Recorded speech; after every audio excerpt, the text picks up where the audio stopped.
The stories featured in Greeking Out are original adaptations of classic Greek myths. This week's story features murderous women, descriptions of boats, missing shoes, mistaken identity, giants with different numbers of arms, and the question of who gets to be the leader.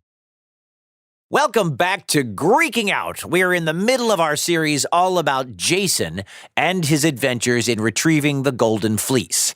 This is only the second of a 4-part series about Jason's voyage. Okay, well, technically you're right, but if you didn't listen to last week's episode, you can totally go back and check it out. It gets really into the background details of who is related to who, but as usual, you do you. You can listen however you want.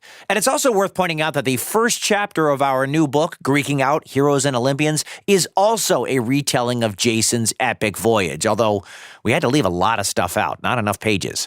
For example, there were a lot of names and fighting over thrones in both Boeotia, that's where the city of Iolcus is, and the city of Colchis, and you don't have to keep track of all that. We'll recap what you need to know and make it all make sense in this episode. So, we left off last time when Jason was approaching Iolcus. Jason was experiencing a footwear deficit, Which is a fancy way of saying he was missing a shoe. Or, more accurately, a sandal. And this is important because of what a missing sandal meant for Jason's efforts to reclaim his birthright. You see, Jason was the rightful king of Iolcus. Or, rather, the only son of the rightful king of Iolcus, and he wanted his throne. King Peleus, his uncle, is not the son of a former king of Iolcus, and he is the son of the god Poseidon. So, young Jason escaped the fight over who would be king years ago when he was a baby, thanks to the quick thinking of his mother, Alcmede. She sent him away to the centaur Chiron to be educated and protected, but now he was ready to return and become king. You still have not clarified about the footwear.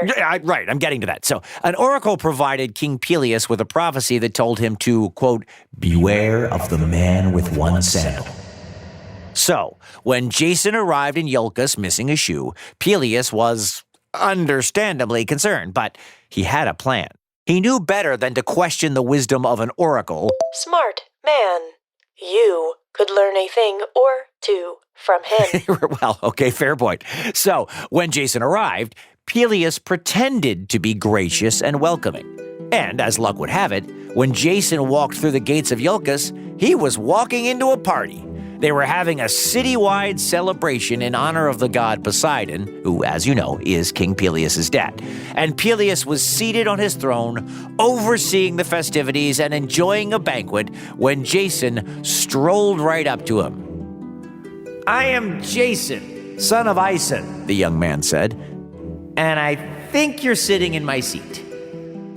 You made this same joke in Season 1, Episode 1. Well, right, but I meant it as kind of a callback, you know? I mean, we did cover this story on our very first episode, but that was a long time ago, and we had to leave a lot of stuff out, you know, just like in the first chapter of the new book. So we're sort of doing a deep dive, remember? That is acceptable. It is appropriate to support recycling in general, even jokes. Yes, recycling is important. But anyway, as I said, Peleus was understandably unhappy about this challenge, but he put on a fake smile and pretended to welcome Jason. He even invited him to sit at the table and join him in the feast so they could discuss things. Peleus was being kind to his guest and demonstrating hospitality, a value that was very important in ancient Greece. Right, and violations to hospitality often lead to being cursed by the gods, so Peleus didn't want a piece of that. He couldn't just kill Jason and be done with it. Now that Jason was his guest, he had to be tricky. Peleus politely pointed out to Jason that he couldn't just hand the keys to the kingdom over to some shoeless traveler who wandered in claiming to be his nephew and the rightful heir to the kingdom.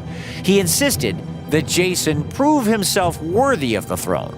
And so, Peleus pledged in front of everyone to give Iolcus back to Jason if he could pass a test. A test? Jason said. I could do that. What kind of test? More of a quest, really, Peleus replied. You must bring me the legendary Golden Fleece. If you do this, you will have proven to be the true and worthy king of Iolcus. By now, Many people had heard about the Golden Fleece, the enchanted pelt of the legendary golden ram, but nobody knew exactly where to find it. This would be a nearly impossible task. But Jason was full of confidence, maybe a little too much confidence, as you'll see later on in the voyage, and he was not about to back down from this challenge in front of the whole kingdom, so he quickly agreed. Peleus smiled broadly. Good, He said. Now let's have some more wine. The king of Iolcus was confident that he was sending Jason off on a quest that would undoubtedly get him killed. Jason, on the other hand, was itching to get started. The first thing he needed was a boat. A really good boat. And he had no idea where to find one. A ship. Excuse me? It's a ship, not a boat. Okay, but they're like the same thing, right? I mean, In some cases, you might be able to use the words interchangeably, but in general, it is rude and inaccurate to call a large sailing vessel a boat. Okay, but the word boat is funnier, so I will be using both for comedy reasons. Anyway, in Jason's search for a boat, he could call on his friends in high places. Both Hera and Athena had taken an active interest in Jason's activity. Hera was probably still upset about the bloodshed that occurred in her temple. Right, we talked about that in the last episode. And Athena had a tendency to help young heroes like Telemachus, Diomedes, and Heracles. Very true. And when the two goddesses watched all of this take place from their vantage point on Olympus, they decided that there was no way Jason was going to pull this off all by himself. The kid was in way over his head. So Athena decided to help with the boat problem. She appeared before a shipwright named Argus and told him that he was destined to build a ship for a hero's quest. Jason was walking around the port of Iolcus looking at boats and wondering how long it would take to build one when Argus came right up to him. Are you Jason? He asked. I am Argus, the greatest shipbuilder in the kingdom, and I'm supposed to build you a ship. Well, that went easier than expected, Jason thought to himself, and soon construction was underway. It wouldn't be the last time someone more skilled than Jason solved a problem for him, and maybe he didn't appreciate the help as much as he could have. But still, the ship was designed to move swiftly, and it could travel through both deep and shallow waters. Some say it was the first ship to be able to sail the open ocean. Athena had also instructed Argus to use only wood that came from the sacred forest of Dodona, which would provide the ship with some magical properties and protection. Mythology claims that the beam of Jason's ship could actually speak and give the crew advice, sometimes even producing its own prophecies. It wasn't just a good ship. It was a great ship, perhaps the greatest ship ever built. When the construction was finally finished, Jason was so pleased that he named the boat after the man who built it. He called the ship the Argo. The famous ancient Greek triremes are boats that were not meant to sail over deep water. They were built for short voyages and naval battles. A typical trireme could only hold supplies for approximately 1 day. Right, and in art, the Argo is often shown as a trireme, but in fact, the Argo was the prototype, a monoreme, a single ream, a one ream, one master thing. Triremes had 3 stories of rowers, whereas the Argo likely had just 1. Okay, exactly. Now that he had his magical boat, Jason just needed a crew. Once again, our hero was out of ideas. But Athena and Hera knew that any average crew would not survive a quest of this magnitude. He didn't just need sailors and warriors. He needed the dream team. And so, with some divine guidance, a group of approximately 50 heroes traveled from far and wide to Iolcus to join Jason on his epic adventure. There is no definitive list of all the Argonauts. Years later, the voyage was remembered as such a big deal that many people claimed to be descended from Argonauts. So, it is hard to get an exact count. Right. It was kind of like the Trojan War. It was the stuff of legends, and so everybody wanted a piece of it. And while we don't know the exact names and numbers, we do know that the crew of the Argo was stacked full of famous heroes, including Heracles himself. There was also Orpheus, Meleager, the twin brothers Castor and Polydeuces, Theseus, Telamon, and the huntress Atalanta.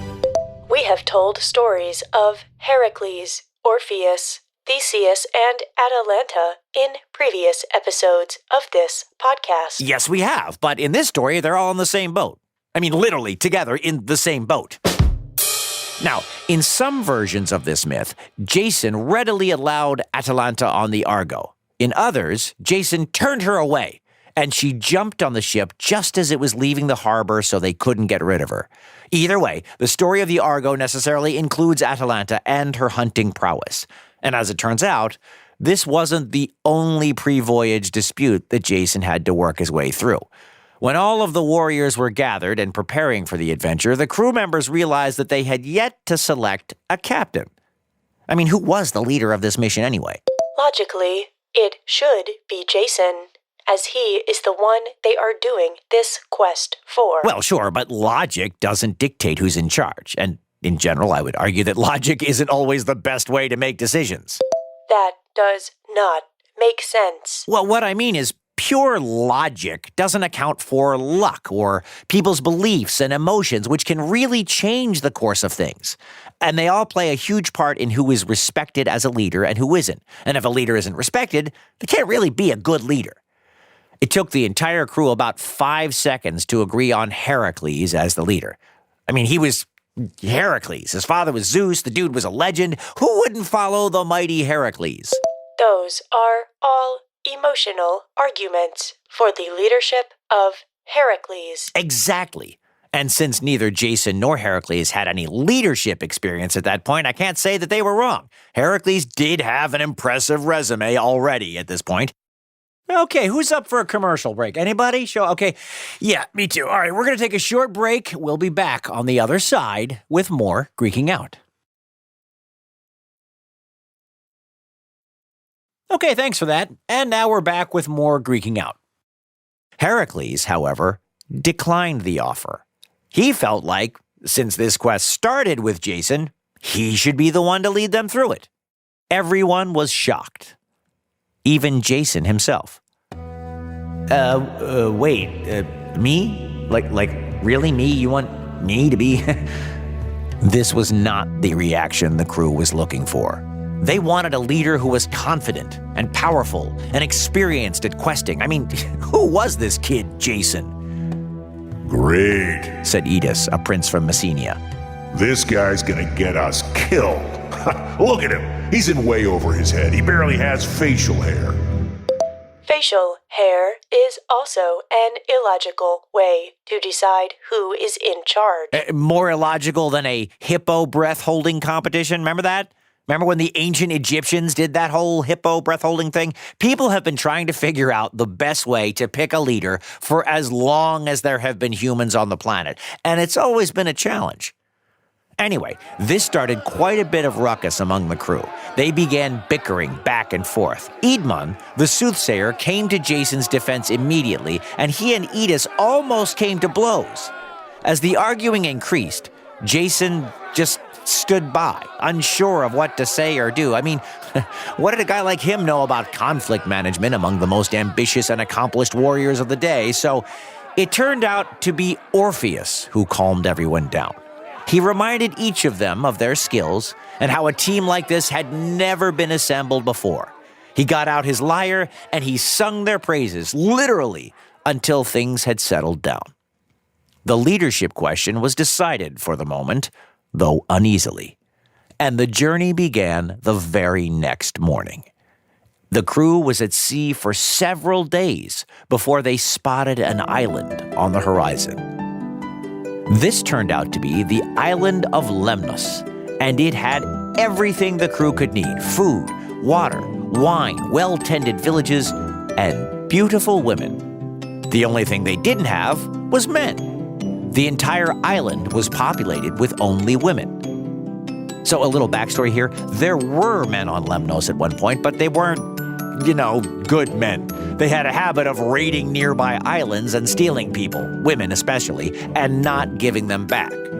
When the women of Lemnos found out what their husbands were doing, and that they were stealing women from their homes, they found this unacceptable. The women of Lemnos killed their husbands for their crimes. Right, and that kind of led to another issue, which is that they now had no warriors to protect them should someone attack their island. They seem pretty capable of defending themselves. Yeah, that's a fair point, but the queen of Lemnos, Hypsipyle, threw a huge feast to welcome the sailors of the Argo on their island anyway. She told them they could stay as long as they wanted. In fact, she was hoping Jason specifically would stay because she and Jason seemed to have developed a thing. You can't see me right now, but I'm kind of waggling my eyebrows, like developed a thing. The eyebrow waggling in this context is meant to indicate that Jason and Hypsipyle had a romantic relationship. Yes, exactly, Oracle. The two spent more than a few weeks lounging on the beach and enjoying the island together. Everyone seemed to have forgotten about their quest. Everyone, that is, except Heracles. He was the only sailor who wasn't caught up in the whole Lemnos Love Fest thing. And one day, he simply got tired of waiting around. He stormed up and down the beach and through the villages, grabbing his colleagues one by one and reminding them of their purpose. We will not complete our quest or win glory by simply laying around on this beach, He yelled at them. Jason, you're supposed to be leading this mission, remember? And of course, they all agreed that Heracles was right. Jason was more than a little embarrassed, but he left Queen Hypsipyle in the dust as he boarded the Argo with the rest of the sailors to continue the journey. After a few more weeks at sea, the Argo wound up on the shores of another island that was inhabited by a welcoming and peaceful people called the Doliones. Their king welcomed the voyagers and brought Jason and some of his men up to the palace to restock their supplies. As soon as they were out of sight, a small band of giants attacked the ships, hoping to ransack them. And these were not normal giants. We've talked before about the Gigantes, the regular giants, but these were the Gigenes, or earthborn giants, and they each had 6 arms. The Gigenes should not be confused with the Hecatoncheires, who were giants who had 100 arms each. The Gigenes had only 6. Yeah, a lot of different kind of giants, a lot of different number of arms, but fortunately for those being attacked, one of the guards that stayed behind to guard the Argo was Heracles. Using his bow and hydra-poisoned arrows, the mighty warrior took down one of the earth giants right away. The giants responded by throwing boulders at the soldiers in the ship, but Heracles and his men used their shields and armor to block the assault. After Heracles' arrows dropped a few more giants, the Gigenes realized that they were losing the battle, but it was too late. Jason and his men had heard the commotion and rushed back to the beach to aid their comrades. By then, it didn't matter how many arms each giant had, they were soundly defeated, mostly by Heracles. The young king of the Doliones apologized for not warning Jason. They'd been having problems with pirates and giants recently, and he was grateful for the Argonauts' help. He promised Jason that his armies would be more alert next time. Once the Argo was fully restocked, the king helped Jason plot the next route of their journey, and they set sail once again. The Argo had been at sea for less than a day when a fierce storm suddenly swept them up. The wind and the rain and the lightning was so strong that the ship was buffeted in circles. Eventually, the storm subsided.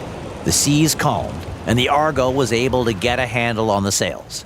But at that point, it was fully dark, and the crew was only too happy to make landfall on another island before they accidentally blundered into some rocks in the darkness. As the Argonauts disembarked from their ship, they looked around on the beach to see if they could get their bearings. Suddenly, they saw a band of soldiers up ahead. "It's a trap!" one of the Argonauts yelled, and the battle was on. "Attack!" Jason yelled. They were clearly outnumbered, but the Argonauts fought brilliantly. They were the world's best warriors, after all, and even in the dark, their blades flashed and hit home again and again, enemy after enemy fell before them. As the sky was beginning to lighten and dawn was about to break, the battle seemed to be turning in favor of the Argonauts. The leader of the enemy army was waving a sword and shouting. Jason pulled his arm back and threw a spear as hard as he could, shattering the man's breastplate armor. With their leader down, the other enemy soldiers laid down their arms and surrendered. And that's when Jason realized his mistake. The leader of the enemy army was none other than the king of the Doliones. That's right, the island they had landed on was the one they had just left. They'd gotten turned around in the storm and mistaken it for someplace new. The Doliones army had been on high alert and thought the Argonauts were pirates or giants invading their island. It was all just a tragic case of mistaken identity. Well, the crew of the Argo and the remaining Doliones mourned this tragedy together for several days. In fact, the Argonauts were trapped by ill winds until they made sacrifices to the gods. When the Argonauts set sail again, for good this time, a pallor had settled over the crew. Everybody was kind of down in the dumps. It was like they were all wearing a blanket of sadness. So the Argonauts tried to raise their own spirits by competing with each other to see who could row the hardest. At one point, Heracles was rowing so hard that he actually snapped his oar in half. So when land appeared on the horizon, the Argonauts stopped again for provisions and to find Heracles' wood for a new oar. There are a lot of stops in this journey. Yeah, I mean, they were traveling from the middle of Greece to the far edge of the Black Sea, so, you gotta stop for snacks and oars and stuff. Anyway, while Heracles went into the woods to chop down a tree for his oar, a few other sailors went out to get supplies, like fresh water. The rest of the Argonauts spent the entire day on the beach, and when the sailors finally returned with supplies, the Argo set sail again. Without Heracles. A big oopsie. In this context, oopsie means a mistake, a blunder, a boo-boo, a bungle, an oopsie doodle. Yeah, a oopsie doodle is right. I mean, it's kind of like when you go to the store for some milk and you see this cool new coffee that they have and you buy a bunch of it and you go home and you realize you never bought the milk. That seems like an only you experience. Yeah, that is kind of a me problem, but either way, the Argonauts were pretty upset. They had left their most dynamic hero behind. And as soon as this mistake was discovered, chaos erupted on the deck of the Argo. The hero Telamon roared at Jason. "You did this on purpose, didn't you?" he said accusingly. "Everyone respected his leadership more than yours, and you wanted to get rid of him." "What? No, Jason replied. "Well, why would I want to leave Heracles behind? I mean, he's obviously our best warrior." Suddenly, the other Argonauts weren't sure if they had just been insulted or not. "Not that you guys aren't really good, too," Jason said, trying to recover. "I mean, you guys are great and everything, but, Heracles is the son of Zeus." So am I, said Polydeuces, annoyed. "Yeah, lots of people are sons of Zeus," said Castor. "I'm the son of Poseidon," said Neleus, who was apparently also there. "That should count for something." Hey, Poseidon's also my father. My dad's Hephaestus. "I'm the son of Ares." This did not help the mood on board the Argo. While most of the sailors didn't think that Jason had left Heracles behind on purpose, he had made an awful lot of mistakes so far. He'd gotten distracted by the Queen of Lemnos, he let them attack their own allies, and now this. The crew was starting to feel a lot less confident in their mission.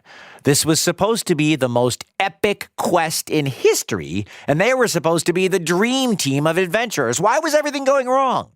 Suddenly, the sailors started to hear a faint whooshing sound. Slowly, the noise got louder and louder until the sound of rushing water was almost deafening. The Argo began to shake. And then, without warning, there was a giant water spout shooting out of the water right next to the ship. A waterspout is a tornado on the water. The crew started to gather their weapons, but then they heard a laugh. Put down your weapons, humans, the voice said. I am Glaucus, god of the sea. I bring you news of comfort. This is the same Glaucus from our Circe story. He is now a sea god that comes to the rescue of sailors and fishermen, particularly in storms. As the sailors squinted over the side of their boat, they could see the figure of a broad-shouldered, bare-chested man at the top of the waterspout. He had a shaggy beard and kind eyes, but spoke with the authority of a god. Heracles is well, but he cannot complete this journey with you. His destiny lies elsewhere. You are many. You are strong. You must complete this quest without the son of Zeus. Without that son of Zeus. You other sons of Zeus are fine, but that one can't go on. I have to go. And then the waterspout slowly sank back into the ocean. The Argo trembled once more and lay still. The sun was shining, but all of the Argonauts found that they could see a little more clearly now, and a light breeze began to fill their sails. The dispute had been settled. Telamon apologized to Jason, who was quick to accept. Heracles was in the middle of completing his 12 labors, so he had to go on his own quest. Right, exactly. And while the Argonauts knew they would miss their greatest warrior, they were cheered by this message from the gods. It was a reminder that their quest was being watched over by those on Olympus. Sometimes it's nice to have friends in high places. Hera is Jason's ultimate friend in high places. Yeah, it's not often that we get a story where Hera is the good guy, and I kind of like this look on her. The arguments among the crew of the Argo were settled, but everyone, even Jason, knew that their leader was going to have to step up his game if they were going to complete this quest and make it home alive. That's it for this episode. Tune in next week as Jason and the Argonauts continue their journey. Freaking out, gods and heroes, amazing feats. Listen and you'll see it's freaking out. This episode of National Geographic Kids Greeking Out is written by Jillian Hughes and Kenny Curtis, and hosted by Kenny Curtis, with Tori Kerr as the Oracle of Wi-Fi. Audio production and sound design by Scotty Beam, and our theme song was composed by Parry Gripp. Dr. Meredith Safran is our subject matter expert, Emily Gamin and Lorri Broda are our producers, and Emily Everhart is our senior producer.